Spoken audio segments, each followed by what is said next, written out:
So the postnatal period quite often seems to get a little bit neglected, I think from women's point of view and partially as well from healthcare professionals' point of view. So it's quite a good thing, I think, for us to just chat through and to see kind of what your experiences are and what you can expect. And it's important that we remember that throughout your entire pregnancy, your body has been kind of completely devoted to growing, nurturing, and then birthing your baby. And women quite often feel that looking after themselves in the postnatal period is sort of a little bit self-indulgent. And it's really important we move away from feeling that way and understand that actually looking after yourself after you've had a baby is a complete necessity, and it's not a kind of act of self-indulgence at all. Because you need to be really well in order to be able to care for your baby and to repair and kind of get better after your birth experience. Now, the early kind of postnatal period is often called the 4th trimester, which I quite like. It used to drive me mad that we were calling it the 4th and then tri for trimester, but I've got over that and I quite like it because it makes it still feel part of that whole pregnancy journey. And we know that 4th trimester has got lots of challenges, which is, I think, no surprise to most women. So the lack of sleep, the fact that your body's recovering. So regardless of your mode of birth, you've usually gone into it slightly sleep deprived. And quite often you've got wounds that are healing, be that a perineal wound, a cesarean section wound, or even just from having blood tests and cannulas and things like that. You're bleeding, you usually got some degree of discomfort somewhere, be it some after pains or from some trauma. Your hormones are completely fluctuating, and you can experience some kind of anxiety or depressive symptoms in this period as well. And this time immediately after birth should really be observed as kind of a sacred bonding time. And that's for kind of deep care, rest and recovery, especially given that you spent the last 9 months growing another human being. You kind of owe it to yourself to give yourself that little bit of time. So I think it's really important that as women, we're not too proud to accept and to ask for help. We can't do it all on our own. So if you are fortunate enough that there is help available and accessible, then absolutely this is the time to kind of embrace that. And that kind of leads on quite nicely really to the difficult subject sometimes of visitors in the postnatal period. And it's quite common that visitors all want to come and see your baby and hold your baby and wish you well and shower you in gifts. And that's lovely, and it always comes from the kindest, most heartwarming place. But it's important that you don't feel obliged to have visitors or to entertain visitors in this period. It's really important that you have time to get used to your kind of new family life, the new normal, and to have that period of time to get to know your baby and to be able to sort of rest and recover. So don't feel like you can't say no or rearrange visitors. Try and sort of space them out so you haven't suddenly got a house full and it's kind of overwhelming. Visitors are usually most welcome should they bring something with you that's practical. So whether that's bringing a meal for you, putting some meals in your freezer, or doing a bit of ironing or housework when they come. And remembering that they should be coming to visit you as well as the newborn baby. But everyone does love a baby, so it's tricky, it's really tricky. And that's sometimes a good conversation to have maybe prior to the birth, if you can start kind of approaching when we'll have visitors and when we feel comfortable to do so. And the next thing that's really important, I think, in the postnatal period is focusing on your nutrition and your hydration. So especially if you're a breastfeeding mum, we know that breastfeeding burns roughly around 300 calories a day. So it's important that we make use of this extra calorie input that we need to kind of maximise our nutrition. And we know that if you eat kind of nutrients-dense foods, it helps to support your body in nourishing yourself back to health in the postnatal period. And food is quite often one of the most simple and powerful things that we can do to really help ourselves.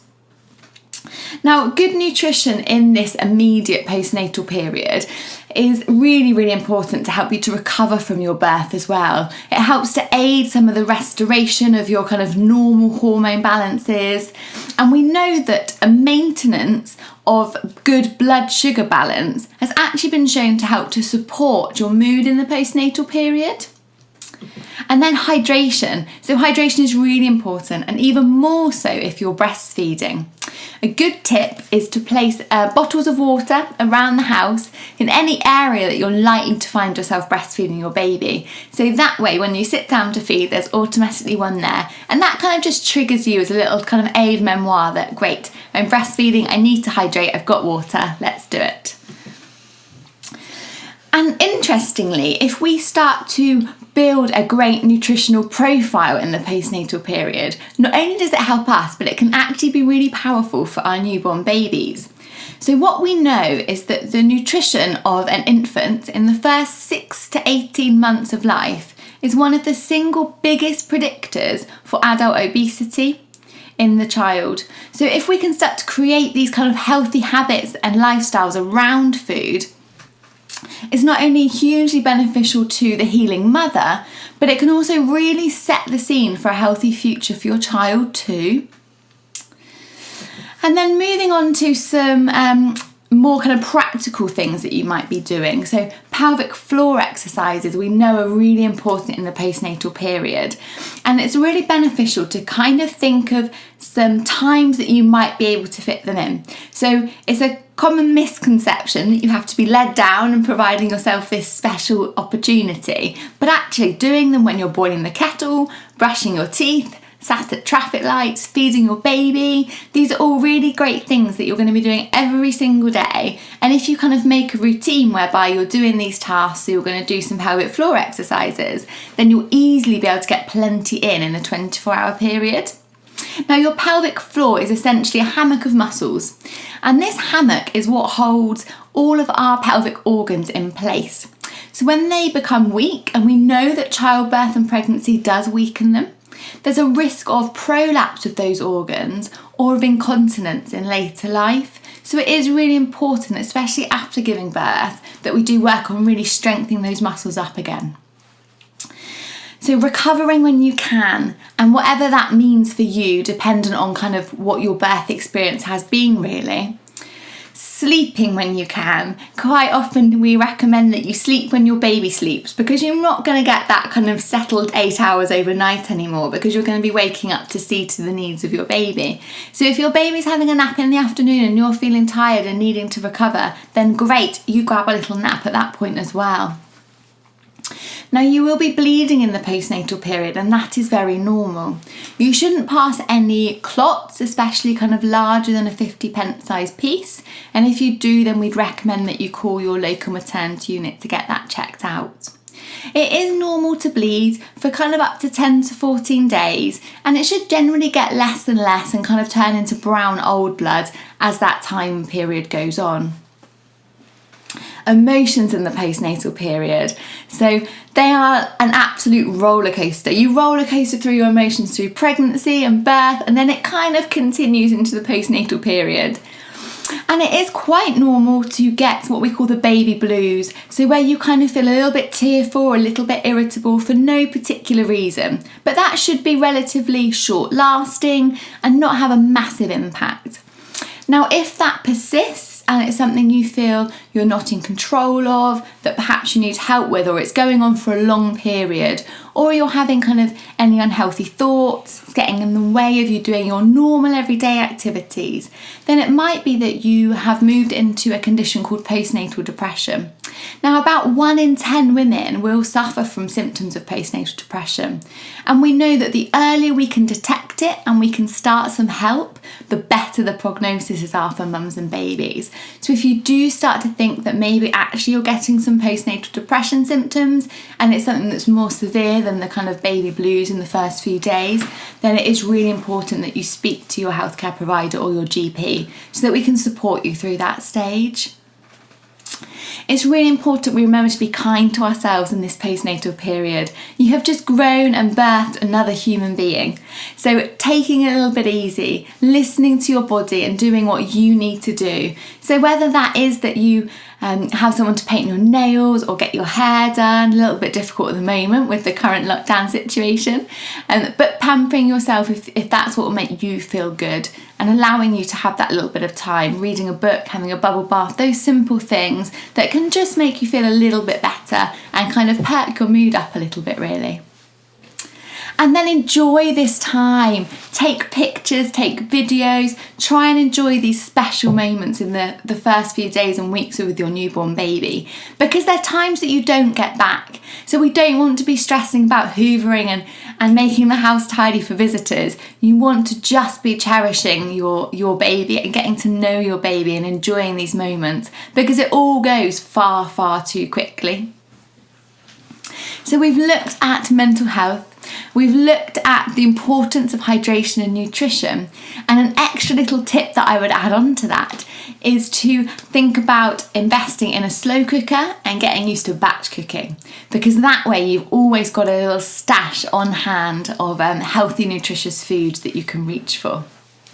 And remember to prioritise yourself and your new family unit. And remember, it's not selfish, it's a complete necessity that you do that in the postnatal period. Try and ignore peer pressures and be very wary of social media and who you're following, because quite often if you're feeling maybe a bit vulnerable that day, or your baby's been up all night, and you log into social media and there's these beautiful perfect squares of a sleeping baby and a mum all made up with her hair done and makeup done, it can make you feel kind of a little bit worse, and you can't help but compare yourself because we are only human. So I would just say, if there is things on social media that perhaps are triggering some negative emotions in you at that time, then just remove those for now, because you don't need that extra pressure. And remember, that little square on Instagram or on Facebook is only what they want you to see. So one little square of perfection doesn't mean that's what's going on behind the scenes. So it's trying to keep everything into kind of perspective, really, in that postnatal period. And we've just got a little question here. So, can you advise me, after a C-section, when can you get pregnant again? Now, this is a really interesting question, but it is very variable. And what I would say, it's very variable depending on what happened during your caesarean section surgery and how many caesarean sections you've had previously. So I would recommend speaking to your obstetrician or your midwife who's got your notes from the caesarean section surgery, and they'll be able to give you some more information. It's important that it's left long enough that scar really nicely heals, because what we don't want in a subsequent pregnancy is for that scar to start to come apart and dehiss. So speak to a midwife or obstetrician who can access your notes, Farzan, and they'll be able to give you a little bit more specialist advice dependent to you. And have we got any more questions this evening? I don't think so. So thank you so much, no problem. Thank you so much for joining me this evening. Unfortunately, as I said, midwife Marley couldn't join us, but hopefully we'll be able to redo something in the future. And I hope that she's okay. So remember that postnatal period, nourish your body, and remember you've been growing and birthing a baby, so just be kind to yourself. All right, take care, good night.